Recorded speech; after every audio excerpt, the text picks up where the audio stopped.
Hello everyone, welcome back. कैसे चल रही है आप लोग की पढ़ाई एंड ऑडिट? समझ में आ रहा है कि नहीं? In case you want me to improve और कुछ अलग ढंग से पढ़ाने के लिए तो प्लीज़ बताएं कि आपको क्या अच्छा लग रहा है, क्या समझ में नहीं आ रहा है। इफ़ यू वांट इम्प्रूवमेंट बताएं, आप कमेंट करें प्लीज़, एंड तभी मेरे को पता चलेगा समझ में भी आ रहा है कि नहीं। एंड इट्स इम्पॉर्टेंट कि आपको समझ में आए। दैट्स द ऑब्जेक्टिव कि जो पढ़ाया जा रहा है, जो एक्सप्लेन किया जा रहा है, आपको समझ में आए, सो दैट आप एग्ज़ाम में अच्छे मार्क्स लेके आए। ठीक है, चलो आज अपने नए टॉपिक से स्टार्ट करते हैं। That is about understanding the entity and it's environment. हो सकता है, शायद मुझे लगता है कि हर टॉपिक में ही अपने अंडरस्टैंडिंग द एंटिटी की बातें करते हैं। एग्जाम्पल जब हम प्लानिंग की बात कर रहे थे, अगेन उसमें हम बहुत बार ये बोले थे कि अंडरस्टैंडिंग होनी चाहिए एंटिटी का। फिर रिस्क असेसमेंट जब आया, देन अगेन ये पॉइंट आया कि अंडरस्टैंडिंग द एंटिटी, तभी हम रिस्क असेस कर पाएंगे कौन कौन से रिस्क है related to entity and account balances. तो अब मटेरियलिटी की जब भी हमने डिस्कशन की तो अगेन उसमें ये था कि मटेरियलिटी के टाइम वो एंटिटी स्पेसिफिक होता है, एंटिटी का अंडरस्टैंडिंग होगी तभी मैनेजमेंट जो ऑडिटर होगा वो अपने जजमेंट के बेसिस पे कौन सा बेंचमार्क लेना है, क्या परसेंटेज लगानी है, कैसे डिटरमाइन करना है मटेरियलिटी। तो ये बहुत इंपॉर्टेंट फैक्टर था। और अंडरस्टैंडिंग जो होती है वो कंटिन्यूअस प्रोसेस होती है, ऐसा नहीं एक बार ले लिया और सफिशिएंट होता है। तो अंडरस्टैंडिंग के बहुत सारे मेथड्स है, वॉक थ्रू लेके, इंक्वायरी लेके, रिसर्च करके, मैनेजमेंट से डिस्कशन करके, थर्ड पार्टी से इंक्वायरी करके, ये सब या फिर जो डॉक्यूमेंट्स हैं, मिनट्स वगैरह, उसको रीड करके, अग्रीमेंट को रीड करके, बहुत वेज हैं इसके। तो चलो आप अपने स्टार्ट करते हैं कि क्या क्या मेजर पॉइंट्स हैं, क्या क्या कंसिडर करते हैं इसमें। जो understanding the entity and it's environment में कौन कौन से पॉइंट्स आते हैं रफली, अगर हम अपना देखना चाहे तो। एक तो एंटिटी के बारे में समझेंगे कि एंटिटी जो है और कंपनी जो है, ऑर्गेनाइजेशन जो है, वो कौन से प्रोडक्ट में है, फर्स्ट ऑफ ऑल सर्विसेज है में डील करती हैं कि नहीं, लिस्टेड है, कम नेचर क्या है, मतलब लिस्टेड है, अनलिस्टेड है, प्राइवेट, उसका मतलब कौन सा लीगल फ्रेमवर्क, कौन सा फाइनेंशियल रिपोर्टिंग फ्रेमवर्क क्या है, मतलब इंड एस एप्लीकेबल होता है, एएस एप्लीकेबल होता है, कॉम्पिटिटर्स कौन सा है, इंडस्ट्री कौन सी है, ये देखना पड़ता है। फिर ऑब्जेक्टिव क्या है, मैनेजमेंट कौन कौन से हैं, ओनरशिप स्ट्रक्चर क्या है, इक्विटी फिनेंस्ड है या फिर डेट फिनेंस्ड है, फिर सब्सिडरीज है कि नहीं, होल्डिंग कंपनी है कि नहीं, ये सब तो ये आ जाती है मोटा मोटी इक्विटी एंड इट्स एनवायरनमेंट में। ठीक है, तो अपने quickly one by one cover करते हैं सबको। ठीक है, तो फर्स्ट इट्स अबाउट 315, जिसमें वही बोला जाता है identifying and assessing risk of material में स्टेटमेंट, जिसमें कैसे करते हैं through understanding the entity and it's environment. तो वही बोलते हैं ऑडिटर को अंडरस्टैंडिंग के टाइम कौन कौन से पॉइंट्स कंसीडर, कौन कौन से फैक्टर्स कंसीडर करने। तो first will start with industry और रेगुलेटरी डिटेल्स। वही बोलते हैं relevant industry, regulatory and other external factor including the applicable financial statement reporting framework. ठीक है, जो हमने अभी डिस्कस किया था कि कौन सा एप्लीकेबल होगा, एएस है, इंड एस है, एक्सेट्रा। ठीक है, चलो तो अपने रेगुलेटरी रेलिवेंट इंडस्ट्री फैक्टर में क्या क्या देखते हैं अपने। Industry condition such as competitive environment, इससे कंपटीशन है क्या है, सप्लायर कौन से है, कस्टमर कौन से टाइप के हैं कस्टमर इसके, एंड टेक्नोलॉजिकल डेवलपमेंट उस रिलेटेड क्या हो जा रहा है। एग्जाम्पल जो वो बोल रहे हैं, एग्जाम्पल यहाँ पे दिए, examples of matter the auditor में consider include market and competition. Definitely market अच्छा चल रहा है जिस प्रोडक्ट में और सर्विसेज में हम डील कर रहे हैं, मेरा क्लाइंट जो जिसमें डील कर रहा है उसका मार्केट अच्छा है। कंपटीशन, कौन से मेजर कॉम्पिटिटर है, उनका कैसा बिजनेस चल रहा है। एंटिटी सीजनल एक्टिविटीज़ में ऐसा तो नहीं है कि सपोज एग्जांपल लेते हैं कि एक जो आपका ऑर्गेनाइजेशन है वो बस एसी का प्रोडक्शन करते हैं, तो ऐसा नहीं 24 मतलब हर 12 मंथ्स के लिए उसकी सेम टाइप की सेल रहेगी, राइट? ऐसा तो नहीं है, तो सीजनल एक्टिविटी में है नहीं, प्रोडक्ट टाइप कौन सा है, प्रोडक्ट का नेचर क्या है, ये सब अपने डिस्कस करते हैं। चलो, नेक्स्ट क्या बोले, technology related to introduce product. अगर जिस प्रोडक्ट में इसमें टेक्नोलॉजी है कि नहीं, the industry in which the entity operates में give rise to specific risk of material misstatement arising due to nature of the entity. होता है डेफिनेटली, अगर जिसमें है, सपोज एग्जांपल लेते, कोई हॉस्पिटल है, ठीक है, हॉस्पिटल है, तो हॉस्पिटल रिलेटेड रिस्क हो सकते हैं। हॉस्पिटल के रिलेटेड जो रिस्क होंगे वो डिफरेंट होंगे। क्या रिस्क हो सकता है कि मतलब एक हो गया कि डॉक्टर्स जो है वो क्वालिफाइड नहीं है। आप पर्टिकुलर इंडस्ट्री का देखिए, जो पर्टिकुलर एंटिटी का देखें, तो हो सकता है कि डॉक्टर्स क्वालिफाइड जो होना चाहिए वो नहीं है। कोई स्पेसिफिक, जैसे कोविड का सिचुएशन आ गया तो वो आ गया, ऐसा कुछ। और एंटिटी, और नेक्स्ट हो सकता है कि ऑर्गेनाइजेशन के पास, जो एंटिटी के पास प्रॉपर जो फैसिलिटीज़ हैं वो नहीं है। तो ये स्पेसिफिक टू बिजनेस और ऑर्गेनाइजेशन इंडस्ट्री होती है। नेक्स्ट क्या बोला है, relevant regulatory factor include the regulatory environment. The regulatory environment includes among other matters as applicable financial reporting framework and legal and political environment. Regulatory factors और regulatory environment में बहुत हद तक एग्जाम्पल अपने लेते हैं। इसमें एक PSU है, पब्लिक सेक्टर अंडरटेकिंग, ठीक है। तो आपको ये समझना पड़ेगा कि इसकी मिनिस्ट्री कौन सा है, बिकॉज बहुत हद तक PSUs को मिनिस्ट्री जो होती है, जिस रिलेटेड मिनिस्ट्री है, वो रेगुलेट करती हैं, ठीक है।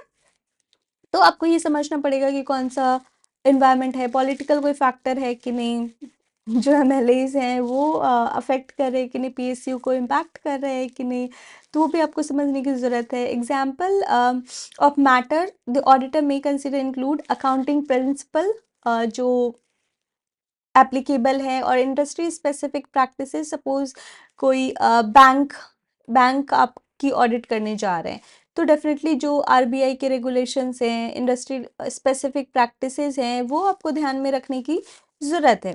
Example of other external factors जो इसमें बात करें, तो इसमें इकोनॉमिक कंडीशन कैसी चल रही है, मार्केट बहुत बार अपने डिस्कस करते हैं ना कि इस प्रोडक्ट का मार्केट सही नहीं है, ये इन्फ्लेशन है, ग्लोबल इन्फ्लेशन है, इंटरेस्ट रेट अपने तो डिसाइड नहीं करते, ये मार्केट में डिसाइड होता है, एंड देन उसके उसके बेसिस पे हम डिपेंड करता है कि हमारा इंटरेस्ट रेट क्या होगा।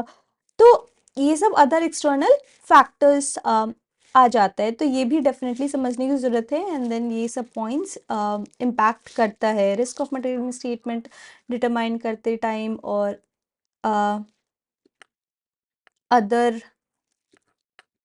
अदर इम्पॉर्टेंट पॉइंट्स जो अपना था, जैसे मटेरियलिटी और ऑडिट प्लानिंग के टाइम इम्पॉर्टेंट हो जाती है।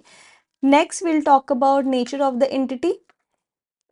नेचर ऑफ द एंटिटी में जैसे ऑपरेशंस क्या है, मतलब क्या चीज़ में डील करता है, ओनरशिप एंड गवर्नेंस स्ट्रक्चर क्या है, मीन्स किसने किसने इक्विटी के परसेंटेज कितने हैं, किसके पास, कौन मेजर इक्विटी शेयर होल्डर्स है, गवर्नेंस कौन करता है, मैनेजमेंट कौन करता है। Next is type of investment, जो एंटिटी कहाँ पे इन्वेस्ट कर रही है, मतलब जो पैसे इन्वेस्टमेंट किए जा रहे हैं वो कौन सी टाइप के वेंचर में, कौन से टाइप के इन्वेस्टमेंट कर रही है, वो भी समझने ज़रूरत है। And last point is like कि एंटिटी का फिनेंस्ड कहाँ है, मतलब एंटिटी इक्विटी फिनेंस्ड है या डेट फिनेंस्ड है, वो सब समझने की ज़रूरत है। इक्विटी एंटिटी कैसे स्ट्रक्चर्ड है, कैसे फिनेंस्ड है, मतलब होल्डिंग कंपनी है कि नहीं, सब्सिडरी है कि नहीं, ये सब डेफिनेटली, और अकॉर्डिंगली वो डिस्क्लोजर की भी रिक्वायरमेंट समझ में आएगी कि कैसे, जैसे अपने मटेरियलिटी के टाइम समझ रहे थे कि यूजर्स जो है वो क्या एक्सपेक्ट करता है, क्या एक कौन सा इन्फॉर्मेशन उसको इम्पैक्ट करेगी। तो डेफिनेटली ये सब अपने पास इन्फॉर्मेशन होगा, तभी अपनी प्रॉपर समझ पाएंगे क्या यूजर्स जो है उनके लिए कौन सा इन्फॉर्मेशन इज़ रेलिवेंट, ठीक है। नेक्स्ट अपना बोलता है कि अंडरस्टैंडिंग द एंटिटी से ही अपने को समझ में आएगा कि कॉम्प्लेक्स अगर कुछ है बिजनेस ट्रांजैक्शन, या फिर किसी ऑपरेशन, किसी प्रोडक्ट में जो है वो कॉम्प्लेक्स नेचर क्या है, या फिर अकाउंटिंग जो है वो कॉम्प्लेक्स है, तभी तो समझ में आएगा। और अपने रिस्क ऑफ मटेरियल स्टेटमेंट के टाइम अपने जो फैक्टर्स देखे थे उसमें डेफिनेटली ये पॉइंट डिस्कस किया था, अगर किसी कॉम्प्लेक्स ट्रांजेक्शन होती है, कॉम्प्लेक्स नेचर ऑफ प्रोडक्ट होता है, बिजनेस होता है, तो definitely risk of material statement उसमें होता है, चांसेस बढ़ जाते हैं। तो वही बोलते हैं कि एंटिटी हैज़ अगर कॉम्प्लेक्स स्ट्रक्चर तो उसमें दैट में give rise to risk of material misstatement. Next बोलता है example of matters that auditor may consider while obtaining understanding of nature of the entity। जो हमने समझा, क्या क्या समझा, एक ओनरशिप था, ऑपरेशंस थी, फिनेंस है कैसे, स्ट्रक्चर्ड कैसे हैं, लास्ट था इन्वेस्टमेंट कहाँ क्या के, वो सेम यहाँ पे भी वही पॉइंट्स कंसिडर करा हुआ है कि फर्स्ट इज लाइक रेवेन्यू के सोर्सेज कहाँ कहाँ से हैं, इन्वेस्टमेंट कहाँ पे है, फिनेंस कैसे है, and then accounting principle and revenue recognising practices कैसी है। नेक्स्ट सी पॉइंट में अपन कवर कर सकते हैं कि selection and application of accounting policies, और अगर चेंजेस हुए हैं कुछ पॉलिसीज में तो वो बेसिस क्या था। ये अकाउंटिंग पॉलिसीज का लेने का, डिसाइड करने का राइट मैनेज किसके पास होता है, मैनेजमेंट के पास। ठीक है, ठीक है।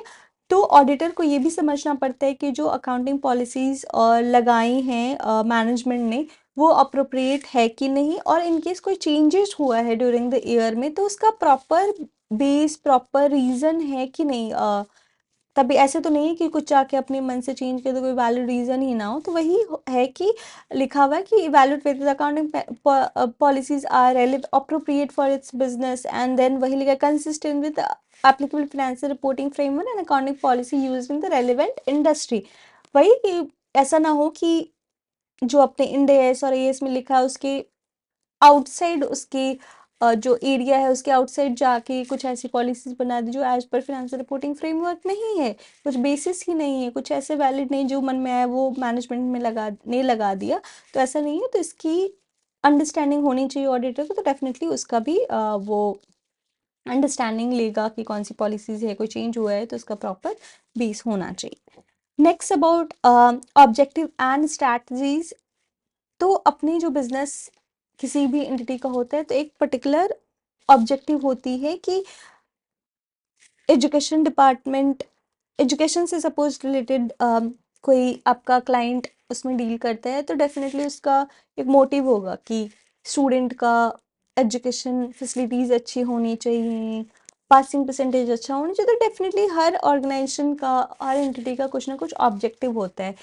तो पहले ऑर्गेनाइजेशन को ये समझना चाहिए कि ऑब्जेक्टिव क्या है, एंड ऑडिटर को ये भी देखना चाहिए कि स्ट्रैटेजी जो बना रहा है मैनेजमेंट वो in line with that objective है कि नहीं, कि ऑब्जेक्टिव कुछ और बोल रहा है, strategies to achieve that objective कुछ डिफरेंट ही वे में जा रहा है। तो ये भी समझना बहुत ज़्यादा इंपॉर्टेंट है ऑडिटर के लिए, तभी वो डिसाइड कर पाए कि मैनेजमेंट सही से काम कर रही है कि नहीं ऑब्जेक्टिव अचीव करने के लिए। तो वही लिखा है कि overall plan of the entity रहता है, और स्ट्रैटेजी में डेफिनेटली अप्रोच डिसाइड किया जाता है मैनेजमेंट कि how we are going to achieve those objectives. ठीक है,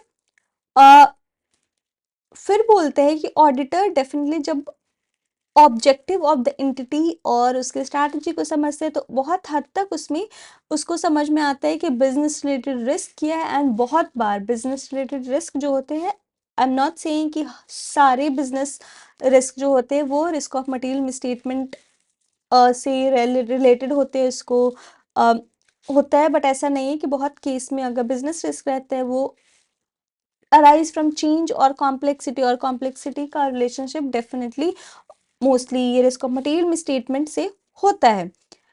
नेक्स्ट पॉइंट क्या बोलते हैं, the auditor does not have the responsibility to identify और असेस ऑल बिजनेस रिस्क। ऐसा कहीं नहीं लिखा है कि सभी बिजनेस रिस्क को आइडेंटिफाई करेगा, बिकॉज सभी से ऐसा नहीं कि रिस्क ऑफ मटेरियल मिसस्टेटमेंट होता है। वही बोला है, because not all object business risk give rise to material misstatement, that is valid, it's not possible as well for an auditor to have an understanding of all different type of, but हाँ definitely जितने possible है वो करेगा। Example क्या है, example of matters the auditor में consider while obtaining an understanding of the entity objective. ये बोला है कि एंटिटी ऑब्जेक्टिव के टाइम क्या क्या पॉइंट्स में देखना है, वही देखना है कि पोटेंशियल रिलेटेड बिजनेस रिस्क क्या है, अगर कोई न्यू प्रोडक्ट और सर्विसेज है लॉन्च किया हुआ है तो डेफिनेटली उसका देखा जाएगा कि उससे रिलेटेड एक्सपेंस क्या है, उसका मार्केट में डिमांड है कि नहीं, उससे कुछ और उससे रिलेटेड एक्सपेंस कितना पड़ा है, कुछ लायबिलिटी है कि नहीं, वही लिखा हुआ है कि प्रोडक्ट एंड सर्विसेज है तो उससे रिलेटेड जो रिस्क है वो देखना पड़ेगा। नेक्स्ट अगर एक्सपेंशन ऑफ बिजनेस का हो रहा है कि आ, सोच रहा है कि मर्जर वगैरह करने का, तो डेफिनेटली उस केस में देखना पड़ेगा कि इससे क्या रिस्क अराइज हो रहा है। एग्जाम्पल एक that the demand has not been actually accurately estimated, वो एक रिस्क हो सकता है। ठीक है, एक्सपेंशन का एक और एग्जाम्पल हम ले सकते हैं कि अगर एक नए प्रोडक्ट में जाना है, मर्जर वगैरह को ना सोचते हुए अगर कोई नए प्रोडक्ट में डील करने का सोच रहा है कि पहले मेरा एक प्रोडक्ट या दो प्रोडक्ट था, अब एक नया प्रोडक्ट में हमें जाना है, नए एरिया में एक्सपैंड करना है या नए मार्केट में हमें जाना है, पहले हम एक स्टेट में काम करते थे, हमारा बिजनेस था, अब हम दूसरे स्टेट मल्टीपल स्टेट में जा रहे हैं, तो डेफिनेटली पहले देखना है कि उससे प्रॉपरली उन्होंने उस एरिया के डिमांड को देखा है कि नहीं, वहाँ के इन्वायरमेंट को देखा, वहाँ पॉलिटिकल फैक्टर्स को कंसिडर किया है कि नहीं, एंड देन उसी से अंडरस्टैंडिंग से ही फिर रिस्क का पता चलता है कि इसमें कोई रिलेटेड रिस्क है कि नहीं। ठीक है, लास्ट पॉइंट है अपना कि measurement and review of entities financial performance. तो ये भी बहुत बार देखना बहुत इंपॉर्टेंट हो जाता है कि फिनेंशियली कैसी कर रही है एंटिटी, प्रॉफिट है कि नहीं, प्रॉपर कैश जो है वो है कि नहीं, वो लाइबिलिटी तो ऐसा नहीं कि लाइबिलिटी बहुत ज़्यादा है और उससे रिलेटेड असेट है नहीं, हम रीपे नहीं कर पा रहे हैं, तो ये सब भी पॉइंट्स कंसीडर करना पड़ता है। एंड देन पता चलता है कि एक्चुअल में एंटिटी में हो क्या रहा है, गोइंग कंसर्न होगा कि नहीं, ऐसा तो नहीं एंटिटी नेक्स्ट ईयर या इसी ईयर तक रह पाएगी, वो कंटिन्यू ही नहीं कर पाएगी because of multiple factors, demand नहीं है, लाइबिलिटी बहुत ज़्यादा है, लीगल केसेस है, तो ये सब जो फैक्टर्स हैं, जो फिनेंशियल फैक्टर्स है वो देखने पड़ते हैं। और एक एडिशनल पॉइंट है कि फिनेंशियल परफॉर्मेंस कोई ऐसा तो नहीं है कि मार्केट से या फिर कोई एक्सटर्नल प्रेशर है कि इतना प्रॉफिट अचीव करना ही पड़ेगा, अगर नहीं किए तो आउट ऑफ मार्केट हो जाएंगे, हमें दिखाना पड़ेगा कितनी प्रॉफिट हो रही है तभी हमारे शेयर के प्राइस पे इम्पैक्ट। तो इस केस में बहुत बार क्या होता है कि ये अनरियलिस्टिक टारगेट और ये कंपटीशन में मैनेजमेंट बहुत बार मिस स्टेटमेंट करते हैं। इट्स नॉट ऑलवेज लाइक कि हमेशा ही होता है, बट चांसेस रहता है opportunity, because to meet that expectation, to achieve that target, management बहुत बार में स्टेटमेंट करती है, प्रॉफिट बढ़ा देती है गलत तरीके से, फाइनेंशियल स्टेटमेंट में चेंजेस करती है, तो ये प्रेशर रहता है मैनेजमेंट पे, तो that could be one of the risks. ठीक है, तो ये ध्यान में रखना है। नेक्स्ट एक एग्जाम्पल कि इसको करते टाइम क्या क्या पॉइंट्स में ध्यान रखते हैं, prior year financial statement performance को ध्यान में रखना पड़ता है, की परफॉर्मेंस इंडिकेटर्स जैसे हमने बात किया कि रेशियोज वगैरह कैलकुलेट करेगा कि ये क्या है, मतलब इंटरेस्ट पेमेंट करने के लिए इंटरेस्ट कवरेज रेशियो है कि नहीं है, फिर असेट लाइबिलिटी का करंट एसेट्स करंट लाइबिलिटी की परसेंटेज कैलकुलेट करेगा कि कैसे है करंट लाइबिलिटी कंपैरिजन में करंट एसेट है कि नहीं। तो ये सब पॉइंट्स क्रेडिट रेटेड एजेंसी की रिपोर्ट्स मंगवाएगा just to know the status और क्या चल रहा है। तो मैं बोलूँगी कि ये जो 5 पॉइंट्स है अंडरस्टैंडिंग बहुत ज़्यादा इम्पॉर्टेंट है, एक बार अच्छे से आप इसको ध्यान से एग्जाम्पल के साथ रख लें, और आप एग्जाम में जब लिखेंगे तो प्रॉपर जो कुछ एग्जाम्पल सभी पॉइंट्स में दिया वो डेफिनेटली आप कोट करेंगे तो आपको मार्क्स अच्छे मिलेंगे। ये बहुत ज़्यादा मैं बोल रही हूँ कि इम्पॉर्टेंट है, ये आप अच्छे से मेमोराइज कर ले, समझ लेंगे, कुछ क्वेश्चन हो तो लेट मी नो।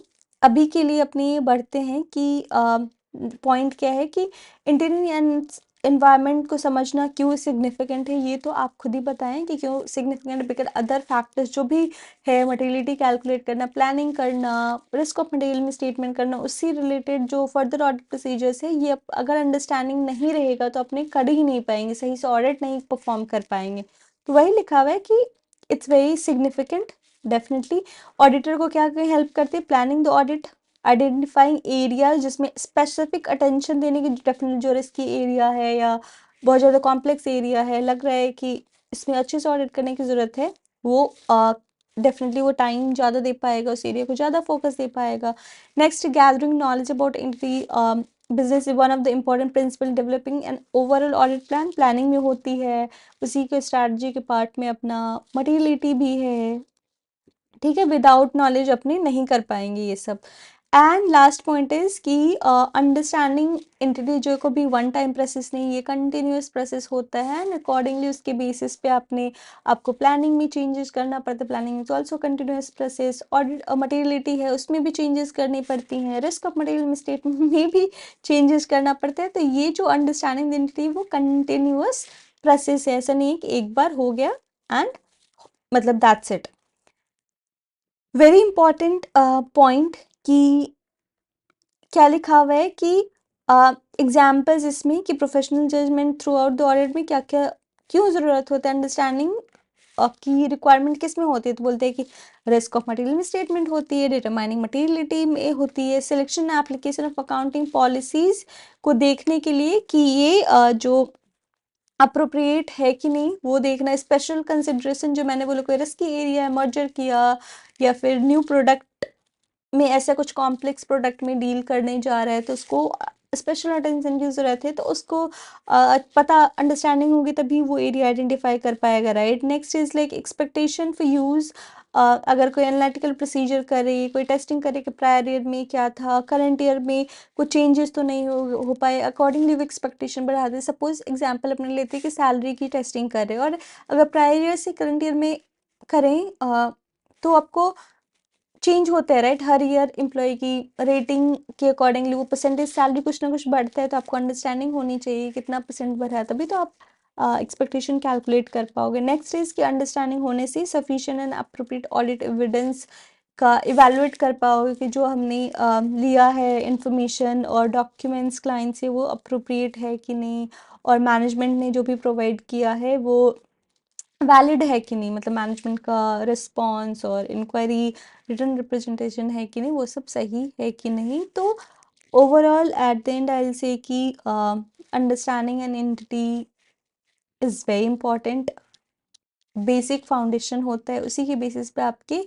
अदर जो पॉइंट्स हैं, अदर जो ऑडिट रिलेटेड टर्म्स हैं और ऑडिट रिलेटेड टास्क हैं वो और जो भी प्रोसीजर्स हैं वो आप कंप्लीट करते हो। बट हाँ, आपको एक अच्छे ऑडिटर बनने के लिए, अच्छे से ऑडिट कंप्लीट करने के लिए आपको क्लाइंट की अंडरस्टैंडिंग, जिस क्लाइंट की आप ऑडिट करने जाओ उस क्लाइंट की अंडरस्टैंडिंग होनी चाहिए, तभी आप उससे उससे क्वेश्चंस काउंटर क्वेश्चन पूछ पाएंगे। अगर आपको पता ही नहीं होगा कि क्या जो ऑडिटर जो मतलब कर रहा है वही सही मान लेंगे, आपको प्रॉपर अंडरस्टैंडिंग होगी मार्केट में क्या चल रहा है, तभी आप रिलेवेंट क्वेश्चन पूछ पाओगे उससे, तभी आप ऑडिट सही से कर पाओगे।